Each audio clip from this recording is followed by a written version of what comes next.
Deadline दी गई कि कितने समय में आपकी इन मांगों को, कौन कौन सी प्रमुख मांगों को पूरा किया जाएगा, क्योंकि पूरा टेक्निकल तरीके से। देखिए जी, क्या है, हमारी कोई फाइनेंशियल ओरिएंटेड डिमांड तो हमारी थी नहीं।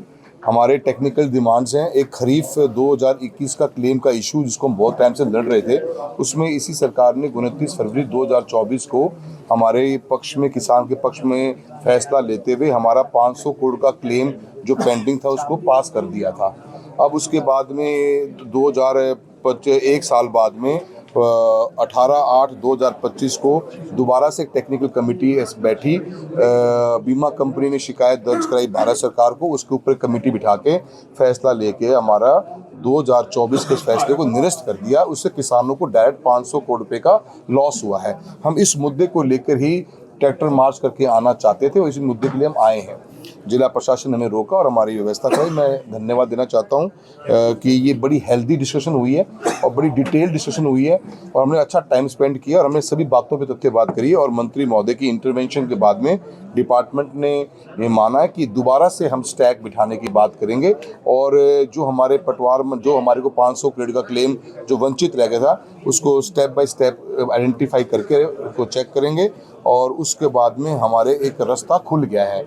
हम आज की तारीख में हमने एक पॉजिटिव स्टेप लिया है और ये मीटिंग्स होने के बाद में जो हमारे 500 करोड़ का लॉस जो बिल्कुल बंद हो गया था, अब हम उसका हमारा एक वे खुला है। ये हमारी बहुत बड़ी विक्ट्री हम इसको मानते हैं इस मीटिंग से और मैं मंत्री महोदय का बहुत बहुत धन्यवाद देता हूँ कि एमएसपी यूरिया देखिए जी, क्या बाकी नीतिगत एग्जीक्यूशन की प्रॉब्लम्स हैं कि डिस्ट्रिक्ट में पोर्टल नहीं खुला तो हमारी मूंग की परचेजिंग नहीं हो पाई और मूंगफली की परचेज नहीं हो पाई। उसमें करप्शन बहुत है, कुछ एग्जीक्यूशन प्रॉब्लम्स है, उसके लिए मंत्री जी ने गाइड भी किया है और स्टेप बाय स्टेप। जैसे जल जीवन मिशन में चूरू जिले में 70 करोड़ रुपए की पेंडेंसी है, डेविएशन आ गया बजट के अनुसार।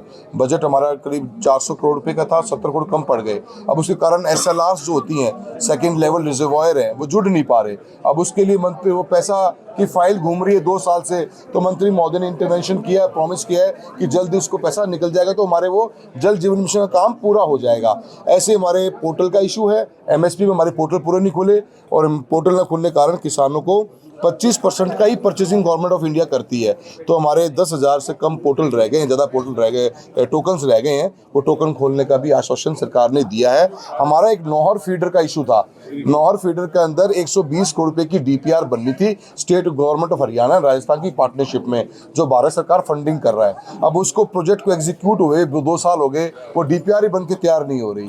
तो एग्जीक्यूशन के प्रॉब्लम्स को लेकर ही हम आए हैं। हम कोई फाइनेंशियली, हाँ, एक हमारी फाइनेंशियल डिमांड जरूर है कि जो भी मुख्यमंत्री की खुद की घोषणा है, चूरू के अंदर एक एलिवेटेड रोड बनाने का प्रोग्राम था, उसके अंदर कॉन्ट्रैक्टर ने काम चालू कर दिया है, उसको हम रुकवाना चाहते हैं और एलिवेटेड रोड जो CM महोदय की खुद की प्रॉमिस किया हुआ है चूरू के अंदर, वो हमारा 70-80 करोड़ रुपए का एक सैंक्शन आ जाए तो डिस्ट्रिक्ट के अंदर एक अच्छी रोड बन जाए। अदरवाइज वो रोड पुल नीचे उतर रहा है, 50 मीटर बाद पुराना पुल दोबारा चालू हो रहा है, वो हमारे लोगों की लाइफ की न्यूसेंस बन जाएगी। इसके लिए हमने एक जरूर डिमांड करी है, वो भी सरकार की घोषणा है। तो कुल मिला के हम मंत्री महोदय का धन्यवाद करते हैं और हम ये मानते हैं कि बड़ी हेल्दी एक मीटिंग हमारी हुई है और सरकार को जो डिस्ट्रिक्ट लेवल के ऊपर ऐसी प्रॉब्लम्स कहीं आती हैं उसके लिए बार बार कोशिश करके ऐसी मीटिंग्स बुलानी चाहिए। हमारे सभी सीनियर लीडर्स, आदरणीय बुढ़ानिया जी, हमारे मनोज मेघवाल सुजानगढ़ के MLA साहब, पोसाराम गोजारा जी, रफीक मंडेला जी हमारे चूरू से आए हैं और कृष्णा पूनिया जी, सभी लोगों ने हमारे जिला अध्यक्ष महोदय के सब साथ आए हैं और हमने किसान के हमारे 21 किसानों के संगठन की टीम भी साथ आई है। हमने बड़ी उम्मीद के साथ हम आए थे और हम नाउम्मीद नहीं हुए हैं। हमारी उम्मीद के ऊपर मंत्री महोदय ने बड़ा हमारा सहयोग किया है। जरूरत नहीं पड़ेगी कि मुझे लगता है किरोड़ी लाल जी मीना साहब की जुबान है, दोबारा आना नहीं पड़ेगा। मुझे मालूम है वो जुबान से हमारा काम हो जाएगा।